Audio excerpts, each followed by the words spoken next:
Well, good evening. Thank you for coming. I'm Harold Holzer, and I have the honor of serving. Louder than this? Oh, okay. I'll be brief. You'll have to take it up with our guests.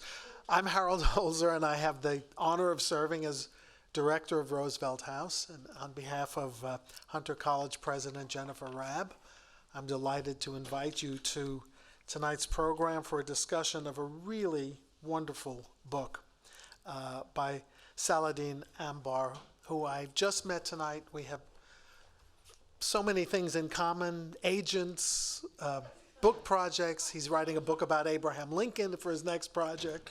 So we become buddies. So that alone, I'm grateful for his being here. Saladin is a professor of political science and a senior scholar at the Center on the American Governor at the Eagleton Institute at Rutgers. Every once in a while we do invite Rutgers people to Hunter, so we're delighted that he's the one. And we are just delighted to discuss tonight his new book, Stars and Shadows, The Politics of Interracial Friendship from Jefferson to Obama. And as I was proud to tell him as we prepared for this evening, in this house, in Franklin and Eleanor's house, which was also his mother, Sarah Delano Roosevelt's house, Sarah had a kind of historic social tea with Mary McLeod Bethune, who then went on to become a very close friend of Eleanor Roosevelt's. And through Eleanor, Mrs. Bethune had a conduit to Franklin Roosevelt in the days when she was the unofficial head of the so-called Black Cabinet, which had almost no access to FDR, except when Eleanor intervened. So welcome, Saladin, and we look forward to this discussion. And we're delighted to welcome back, although, DeWeston, you've mostly been with us on Zoom, so it's great to have you in the house. It's great to have everybody back in the house on a regular basis. DeWeston Haywood is professor of history at Hunter College. He teaches courses in 20th century American history, focusing on such subjects as Black protest, Black power, and the intersections of Black culture and politics. We are excited about the discussion. It will last about 40 minutes, and then we will welcome questions from you to either of our guests. And as you leave this evening, please remember that the book is on sale and the author is here to sign books. So with that, I'll turn it over to Saladin Ambar and DeWeston Haywood.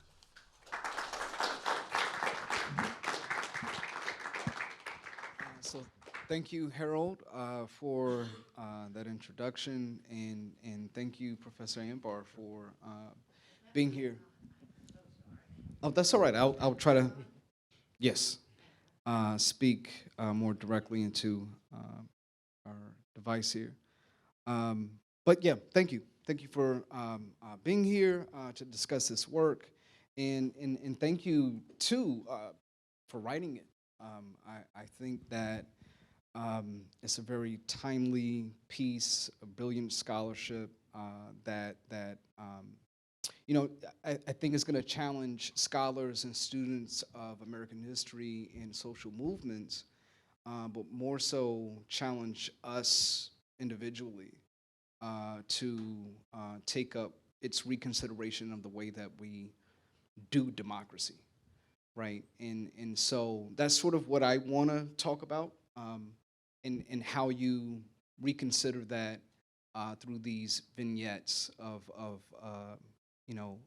10 chapters, but perhaps a guide on how we can do interracial friendships, but as this unit of democratic praxis. And I want to start with some basics, though. Stars and Shadows, the title. Why that? So let me first thank Harold Holzer for that wonderful introduction. I am a huge fan of his work. I want to thank DeWeston for being here and for me being able to get to know you and your work. And thank you to Hunter College, where my cousin graduated from, Astoria Housing Projects, Hunter College, Princeton University, NYU Law. David, I don't know if David is watching, but he's a proud Hunter alum, so thank you all for having me. Stars and Shadows comes from a line in Huckleberry Finn. Jim and Huck are on the run. And as I write, students of philosophy might appreciate the fact that they're in a cave. And they leave the cave. But before they set out on the raft, they've got to put the campfire out. The problem is, it's good, they need to put the campfire out because they can't be discovered, right? But all they have to travel with are stars and shadows. Stars and shadows ain't good to see by, Huck says, but they do it anyway. And I thought, what a brilliant metaphor. Here are these two powerless individuals, a white boy and an old black man, enslaved African American. Here they are on the run, fugitives, like maybe sometimes we feel democracy is in a fugitive state. And they're on the run, and they can't really see well. But the friendship between them, as I read Twain, is enough to illuminate the path. They, as I read it, are the stars and shadows. It's enough light. And I think sometimes for me, what I'm struck by is, people ask, are you hopeful? People ask, what are the chances that we can bridge the gap? I don't know. It's dark out there.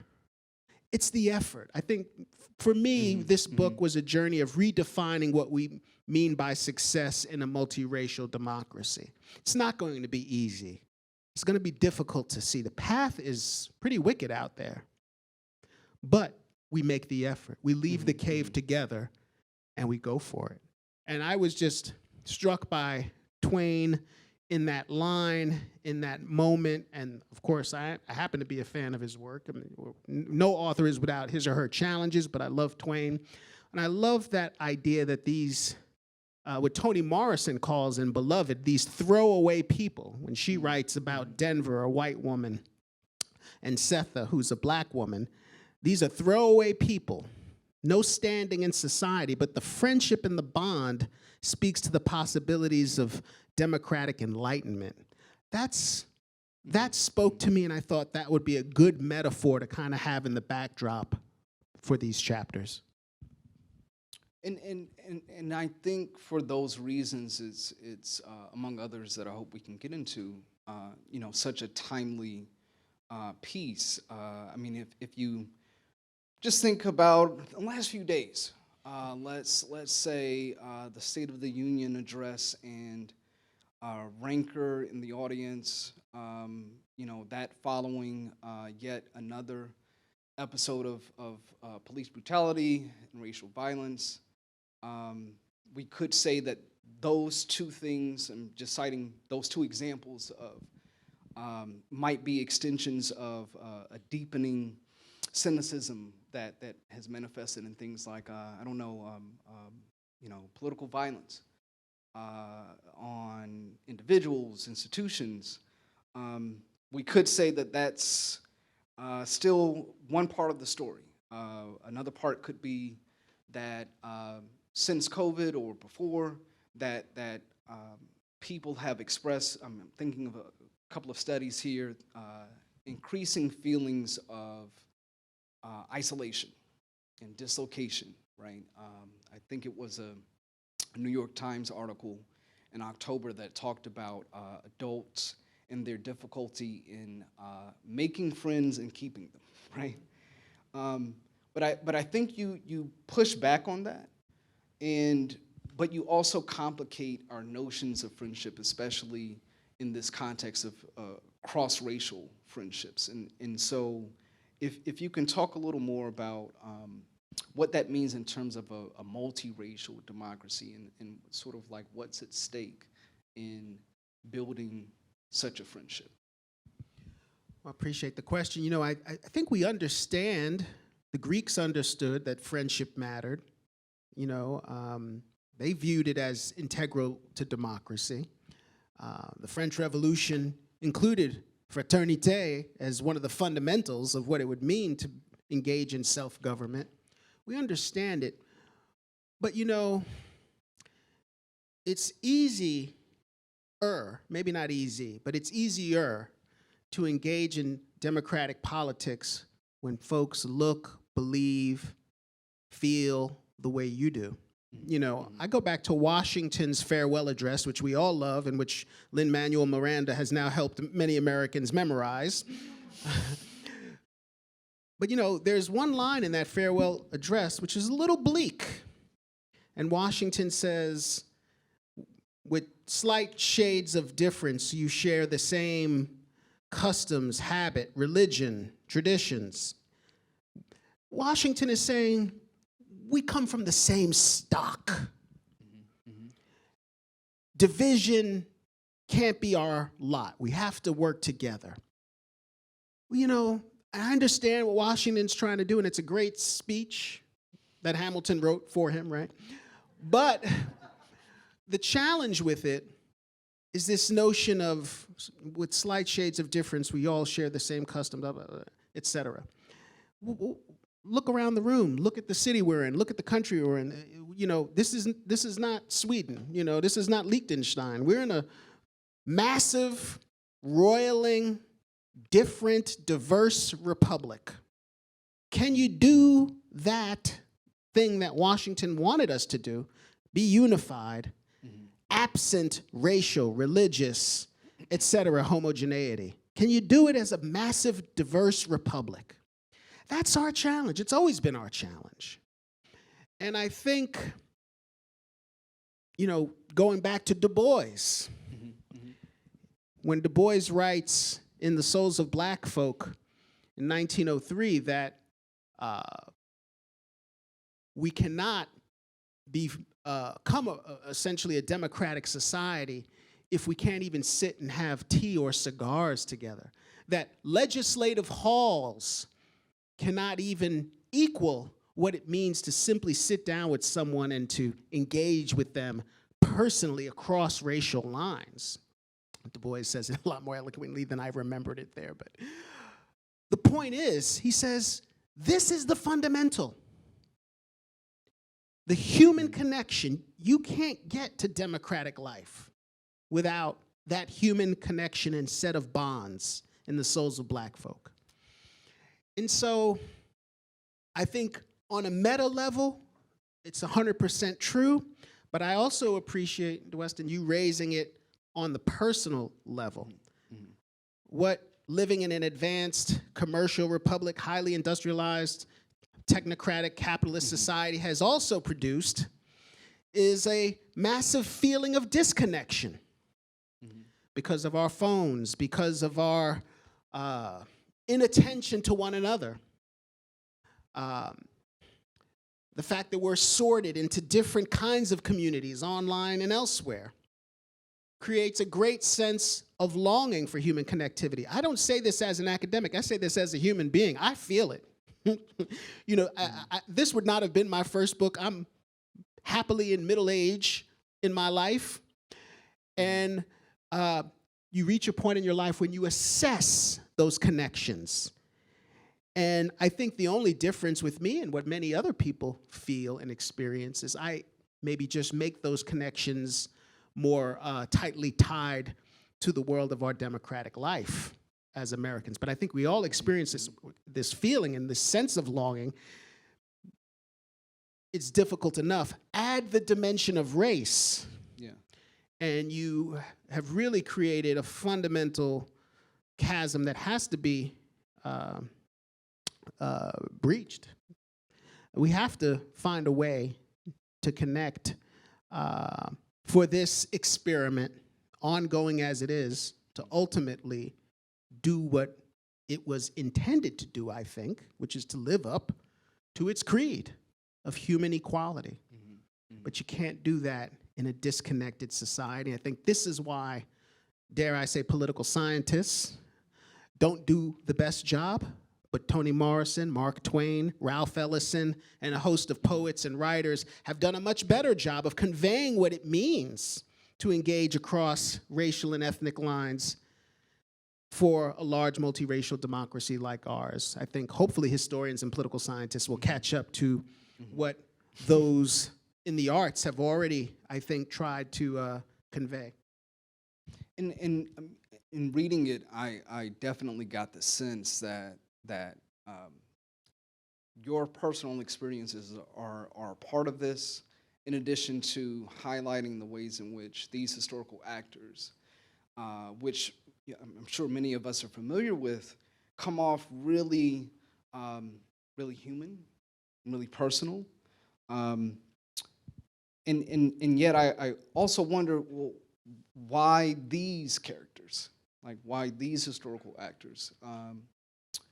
How did you come to their pairings as the sites in which you would interrogate this question of democratic practices? Thank you. Yeah. Well, some of them are easy in that you go back. We could all do this experiment now. Let's have a thought experiment. Who is the first founding member of the American Republic to engage across racial lines in some kind of public way that was of any consequence in our history? Where do you begin is sort of the question I had to ask myself. Where do you begin? You know, and I'm not talking about just having the Haitian, ambassador in the White House. Where is there any sense that there was a beginning of a kind of effort at multiracial friendship or, transgressing those social lines? Well, it's Jefferson and Benjamin Banneker, and it was an awful experiment, but Jefferson had some things accomplished in that. So Banneker was a free black man in Maryland, and he was a scientist. In his 60s, Jefferson says, we're going to put this brother on the surveying team in D.C. to lay out the boundary stones of what would become the nation's capital. I actually photographed. You can still see one of the boundary stones laid by Banneker, and it's got like a little iron wrought fence thing around it. And I think, what kind of country do we live in where we cover a rock with a fence that was laid by a black man 200 years ago? This is a sick country. It's crazy, right? But there's maybe something beautiful in it too. Yeah. So you start with Jefferson and Banneker, and there's an exchange of letters where Banneker challenges Jefferson on slavery. How could you pen all men are created equal and yet not raise a finger to fight against this massive injustice? Banneker appeals to Jefferson's Christianity. He doesn't really realize Jefferson's not a Christian. He appeals to Jefferson on having fought the Revolutionary War. You know what it's like to be subjugated by an oppressor, etc. It's a beautiful exchange of letters. Look, Jefferson had put Banneker, I think, here's to Jefferson's credit. He understood that this new nation's capital, that the beginning of this thing, the United States, it'd be important to have an African American as part of that. I want Banneker to be a part of this. I think he understood intuitively that there was meaning there. He also took Banneker's almanac, which Banneker sent him, and he sent it off to Condorcet in France, in Paris, at the Academy of Sciences. Said, look, we got a smart Negro here, right? Check this out. It was also Jefferson's way of saying, I see French people, I kind of am opposed to this racial injustice, because the French had been, and Condorcet and others had been much more advanced on the question than he was. Long story short, at the end of the day, Jefferson could not and would not befriend or really answer or address the queries laid out by Banneker well. But he makes a mistake and he signs off one of his letters, his one letter to Banneker, I'm your dear, humble, obedient servant, as we know from Lin-Manuel Miranda, Thomas Jefferson. That comes back to haunt Jefferson in 2 presidential campaigns. As Northern and Southern Federalists are saying, how dare you say that this black man is your master, that you're his servant? Jefferson also refers to Banneker as one of my brethren. So it's a failed relationship, but even the effort Jefferson makes at some kind of crossing of social boundaries gets him into hot water. And so that's where you start, and then you begin the process. Well, Abraham Lincoln and Douglas, you begin to think about cases William James and W.B. Du Bois, Valentine's Day is coming up. William James at Harvard sends an invitation to to Du Bois to join him for a dinner, and it's on February 14th. Philosophical supper. Come, please. Well, this was not something that Negroes at Harvard were invited to before. But it's James's way of saying, you're an intellectual equal, come on.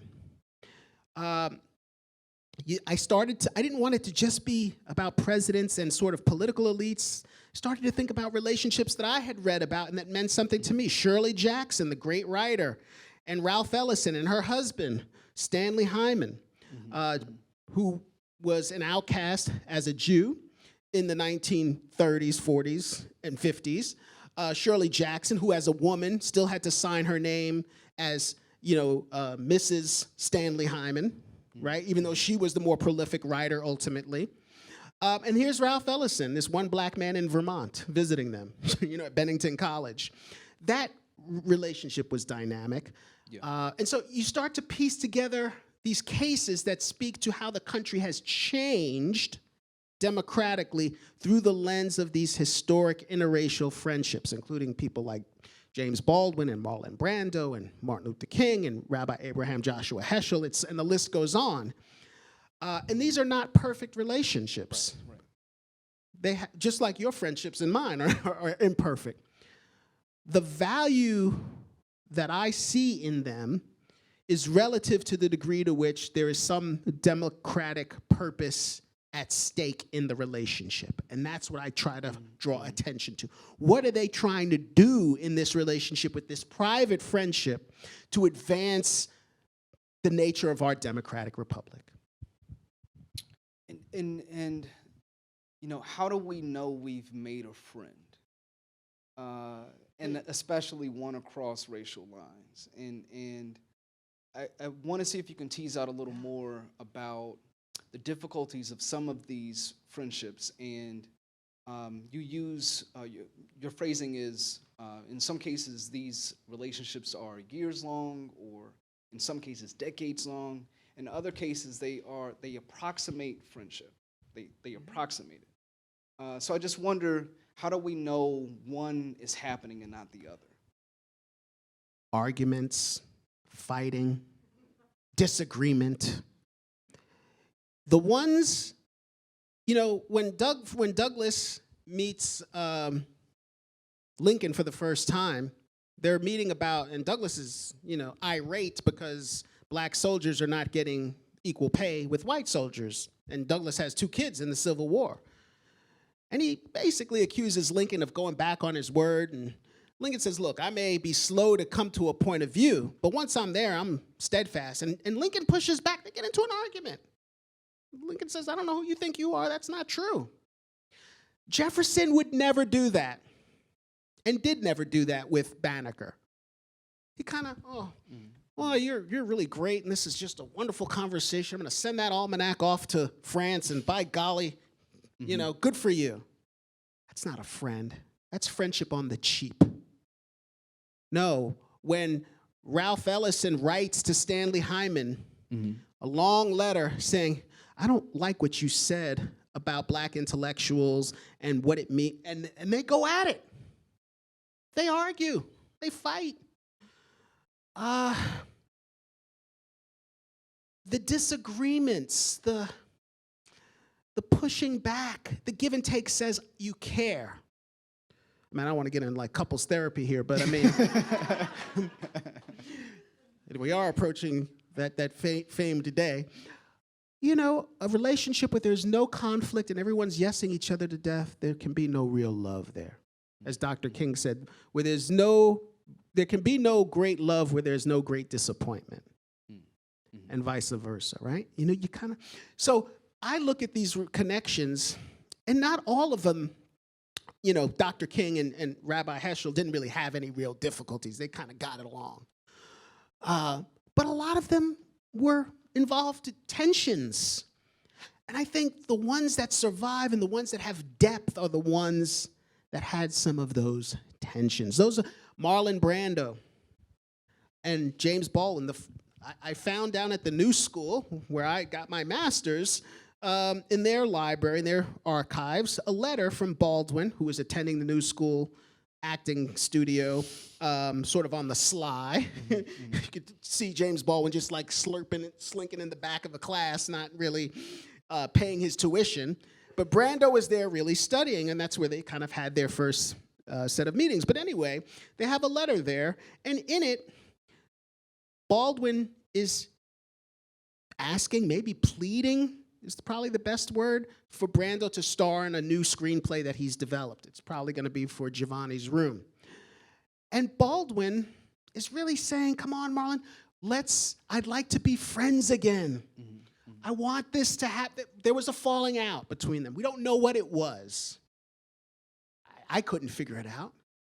But, hey, man, we were in the March on Washington together. Remember those days? Remember when we were traveling around New York City together? I'm improvising here a little bit, but remember, we were, out on those tour buses, just you and I hanging out, palling around, maybe doing more than palling around. Brando and Baldwin probably had a romantic relationship. But the point is that there was a falling out. But that probably is the strongest friendship bond in the entire book. They were just tight. And it was a beautiful friendship. So how do you know when it's real? When you argue and it's over, that's a bad sign. That's not someone around for the long term. And when it's complete oblivion because no one is really engaging the difficult questions, that's not really sustainable either. Paul Gilroy, who I think is at NYU, who was British, Afro-British historian, political theorist. I don't know how to quite categorize Gilroy's work. Right. But, yeah. I like him a lot. And he has this idea of the politics of conviviality, crossing lines and engaging one another and friendship and romance and culture. But some of that's going to be disagreement. And I think we can't be afraid to have those difficult conversations with one another. That's part of the dynamic that I appreciated when I went through these case studies. I mean, along with those politics of conviviality that Gilroy talks about, and I think you expand on that point of there's also this politics of visibility too that you talk about concerning the friendships, and there's a public dimension to these interracial friendships where there could be a public embrace, a photo that's taken. It could be public exchange of letters that and I wonder too, like the spectacle of interracial friendships that this our witnessing a black and white person, or let's just say two different kinds of raced people together out having cigars and tea means something for us, or means something is doing something to us. And I just wonder if you can. I'm thinking here of Marilyn Monroe and Ella Fitzgerald. Even to return to Du Bois about his rebuff with strong prejudice, his Valentine's Day card as a kid to a white girl, but then this invitation that he gets from William James for Valentine's. And so the public dimension and how we want these interracial relationships to do something for us, though they might end up doing something to us. Wow, that's a great. I haven't heard it quite put like that, but yeah, no, it's interesting. Look, again, large. I'll start with a story. I remember this was like 2005. I was in China, more as a tourist than anything else. But you go to these large dinners, and maybe they come out with a show afterwards, and they have dancers, and what's always a point of emphasis. And here's this group from this region, this ethnic. It's China's way of saying we're not all just Han. Right? It's sort of like us in America saying we're not all just WASPs, right? There's a demonstration. Look at how diverse and integrated we are. Now, maybe bullshit. right? Some, we can see through some of that. But there's an understanding that if you're going to be a society of any kind of unity, and let's even leave democracy out of it, then you have to demonstrate to people how this functions in a very visible way. When Lincoln sees Douglas being effectively carried out of the White House in their third meeting after the second inaugural, Douglas is irate there again because, law enforcement is carting him out of the White House.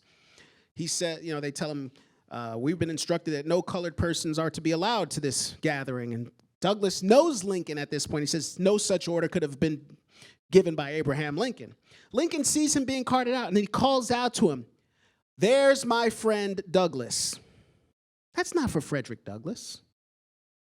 That's for the white officers. It's within earshot of all the white guests. It's for us. It's saying, look, folks, we can pass all these amendments we want. These people got to be your friends. This is bigger than just, it's even bigger than the legislation. Lincoln meets with Douglas and tells, I think it's the first meeting, someone is at the door, I think it's the governor of Connecticut, trying to get in with Lincoln. And Lincoln tells the secretary or the aide, go tell Governor so-and-so I'm in here with my friend. These are not, casually selected words. I think Lincoln had an intuitive sense that this had to be the case. Last story, since we're here at the Roosevelt House. Eleanor Roosevelt and Mary McLeod Bethune developed a very strong bond over many years. And it was political in nature, personal in nature. Eleanor Roosevelt helped as best she could within the limits of a Southern Democratic wing of the party that was not keen on racial equality, right? Let's use that euphemism. But there's a moment where Eleanor catches herself. She says goodbye to Mary McLeod Bethune and they leave. Then she reflects. This is important. She has a moment of reflection, which is, I think, one of the lessons of this book, or these stories. And next time she departs from Mary McLeod Bethune, she leans over and kisses her on the cheek. Why? Because she kisses all of her other white girlfriends that way when they say goodbye, but she'd never kissed Mary McLeod Bethune. Now, I'm not saying a kiss from a white woman is going to bring us out of white supremacy or bring us into, right? Lord have mercy if it was that easy, right? No. What I am saying, the kiss wasn't for Mary McLeod Bethune, it was for Eleanor Roosevelt.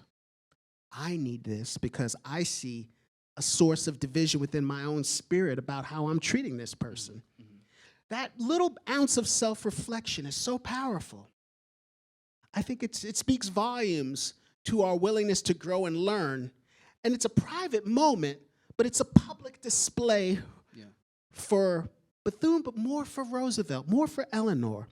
And so there are lots of these little vignettes and moments where democratic life has to be demonstrated publicly. And let's face it, I think it's because it's not intuitive. Self-government is not like, I don't think, maybe when you're 3, I don't know, they play together.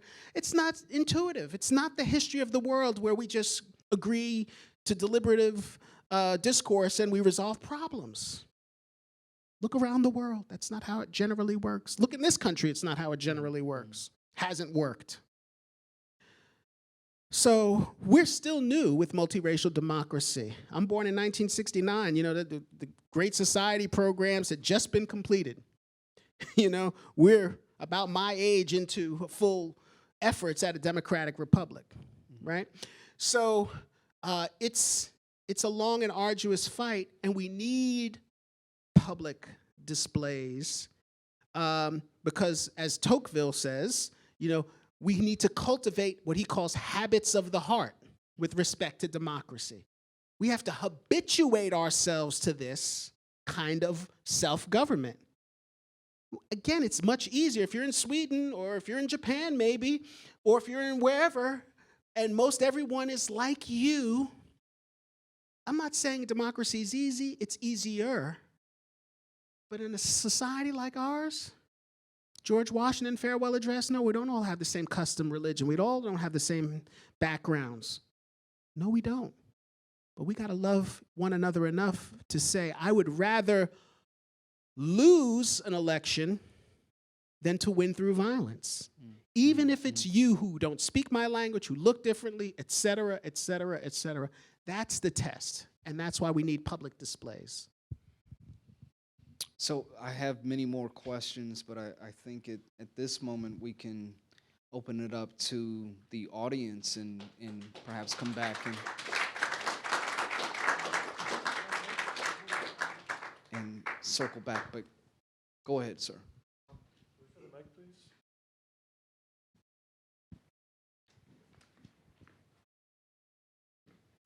It seems like over the last decade or so, we've moved into a period where we disagree on guns, on abortion, on vouchers, on a whole slew of issues, and it's affecting friendships.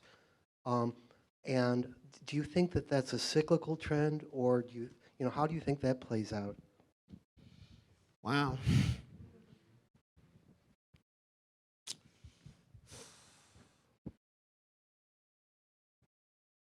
I don't want to give a cheap answer to a really good question. I think there have always been political disagreements and divisions, sometimes deeply serious ones. The fundamental element that is required is that we all agree to the democratic process, and that these disagreements have to play out politically in ways that are legitimate. And so the idea that, we're going to have some friendships end if you're going to storm the Capitol, right? So friendship is precious. I'm not trying to suggest that it is something wanton, or that we could just, universalize it without any kind of parameters. Self-respect, respect for the other human being, the fundamental appreciation for each other's dignity. Disagreement, yes, but there has to be a line drawn, just like in a personal relationship. There has to be lines drawn about where you can go no further. Violence has to be one of them. The denigration of another human being, or allowing yourself or others to be denigrated, has to be a line. And I think that's where disagreements get hashed out. When Ellis and Hyman are having at it and disagreeing, they're figuring out, hey, Stanley, have you crossed the line here with me? And then Ellison at the end of the letter says, well, let me get off my high horse. I've said what I had to say, and we're still friends. It's good. It's okay. So you have those engagements. I think each of us have to decide what those lines are. But I think as a community, we cannot tolerate violence. We cannot tolerate the denigration of human beings or categories of human beings. We have to do everything we can to lead with love and to lead with something bigger than ourselves, which is by definition what friendship is. We've created a new thing between us, something else. You, me, and here's this thing. And that's what democratic life is ultimately. It's the creation of a force bigger than ourselves. And I'll shut up after this. We need, again, I'm back. We need to redefine what we mean by success. Every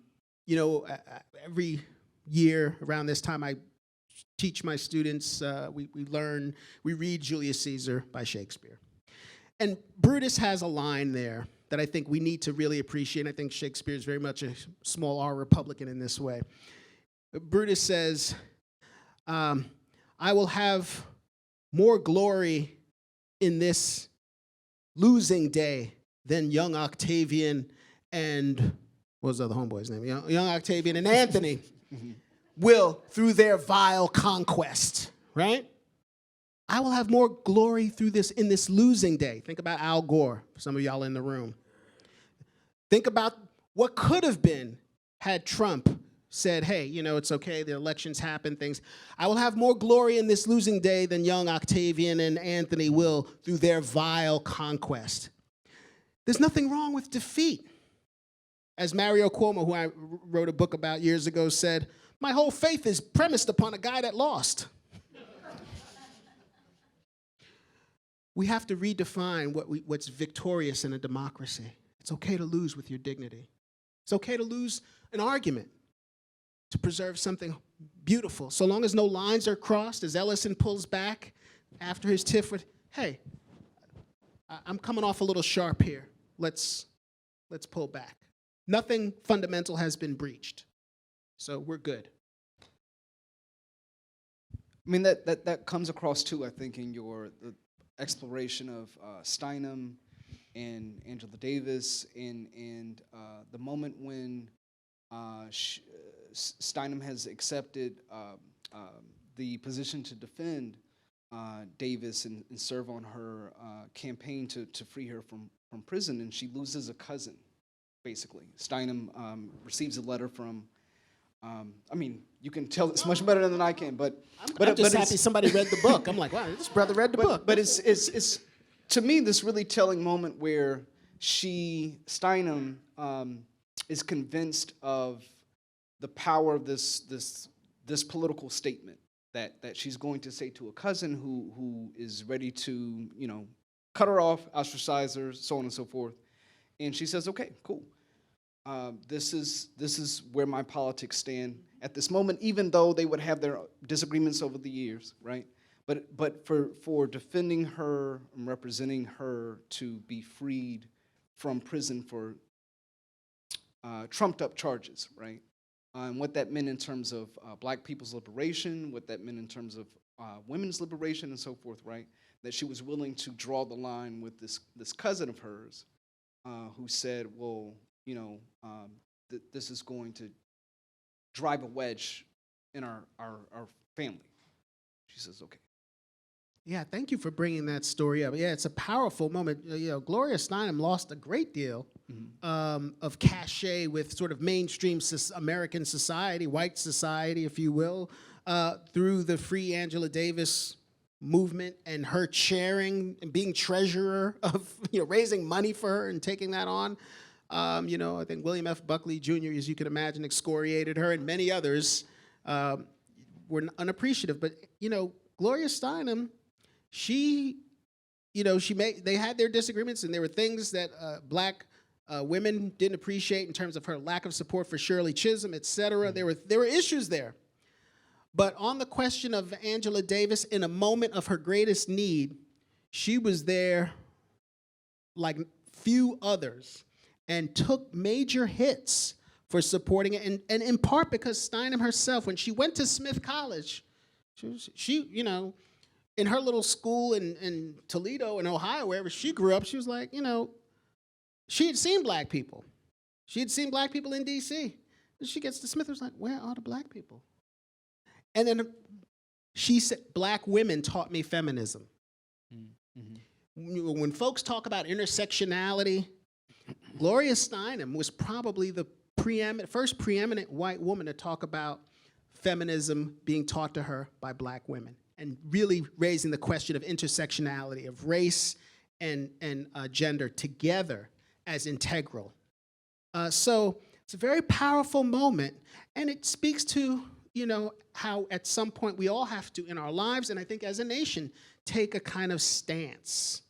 You know, when Rabbi Heschel up at Riverside Church in Harlem is on stage with Dr. King, when Dr. King is, you know, taking a stance against the Vietnam War, you know, Dr. King's looking around for the black church, for black and white liberals. They're not to be found. But there's Heschel up there with him saying, yeah, the Vietnam War is wrong. The speechwriter for Dr. King wasn't going to go there with him. Dr. King had to get another speechwriter. And I interviewed Clarence Jones, and he was wonderful, talking about how, you know, when he wrote the anti-Vietnam War speech, he said, I sent Dr. King a message. Some people say the Vietnam War is good. Some people say it's bad. Some people say hokey pokey. Some people say, it was a wishy-washy speech, and Dr. King sent it back and said, Clarence, I'm a Christian minister. I can't waffle on something like Vietnam. Get out of here. Mm-hmm. And then what Clarence said to him was, I'm trying to save your ass.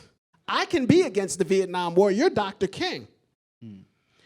So, but friendship, Heschel was with him to the bone end.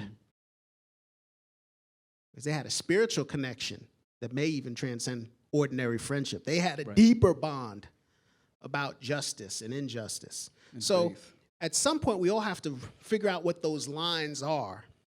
And I think Gloria Steinem very clearly said, you know what? This black woman deserves to be protected.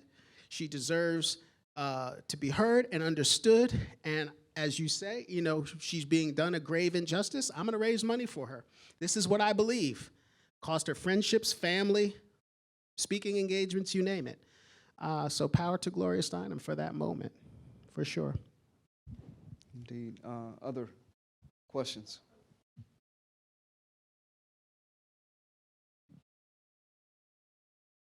Yes, thank you. A question, first of all, one slight comment. Because you mentioned James Baldwin pleading with Brando, there might have been a pragmatic aspect to that because he needed Brando's name. Yes. This is Yeah, sure. This is the arts in America. Yes. So, but that does lead to something else because Brando's mentor was a woman named Stella Adler, who I studied with, and she always, and Baldwin also worked with, in other words, learned from Stella Adler as well, and she taught to use the mind, that you must expand your mind and use your mind and your imagination. So could it be also that friendship is based on the plane of thinking, on the kind of thinking that people do? Good friendships would have to have, more than conflict, they would have to have trust and respect, mutual trust and respect.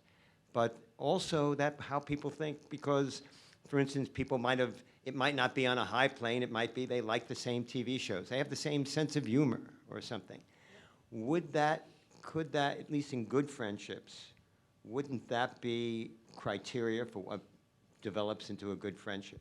Oh, 100%, absolutely, yes. And Brando, at least by his own account, was deeply affected by Baldwin's thinking. In other words, being open to having your thoughts changed by another human being, and that becomes part of the friendship, right? That it got to the point where, I think I write at some point in the late 60s, it's Brando who's introducing members of the Black Panther Party to Baldwin, not the other way around. Baldwin's probably like, these cats are a little dangerous.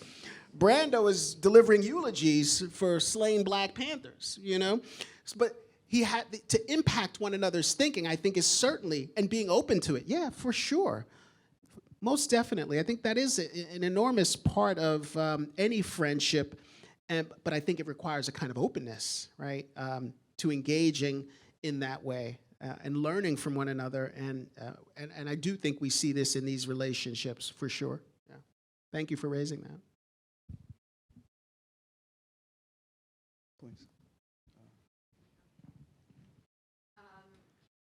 Thank you.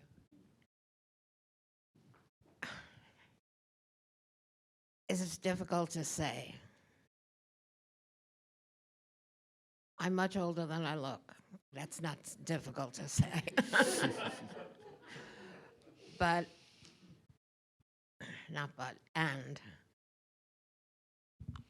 I don't believe that the racial problem and a lot of other things will ever be solved, will ever be made no longer a problem, will ever become a thing of the past. It breaks my heart to say that. But I see in society such determinism by those who believe one way as opposed to those who believe another way. I just think it's irreconcilable, and I'd like to hear your thoughts on that. Let me start by saying, and I'm not even sure I do agree with you, but let me just say I agree with you. The poor shall always be with you, right? Racism will always be with you. Oppression will always be with you. This is where I come back to redefining what we mean by success. I am having gone through these cases, being the father of 3 black kids, living my life experience, success can't be the end of racism or misogyny or any kind of form of oppression. That can't be the victory. And I don't share that with my students. The victory is the struggle. The victory is the protection and ownership of your own soul, if I can use that term here at Hunter College. Do you have a soul? Are you a human being with something more than a basket of appetites? Is there something that you aspire to that's greater than yourself? There is? Well, let's get the raft. Let's cut out this light before we're discovered, and let's get out on the water. And we may not make it. Good chance we won't. But you know what? Our souls will be intact, and we will have one another. So me and you, we don't have to end white supremacy. We don't have to end racial injustice. We can just protect our soul and live a beautiful, colorful life together as friends. That's the victory. I cannot promise anyone, let alone myself, that we will have the ultimate victory in our life or others. The struggle is the victory. Your commitment to a better world, your willingness to alleviate suffering where you find it, and to bring a little bit of joy into someone else's life, that is the victory.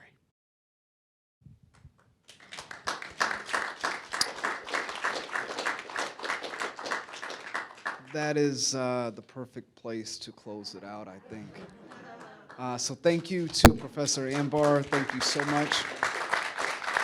And thank you to Roosevelt House, and thanks for coming.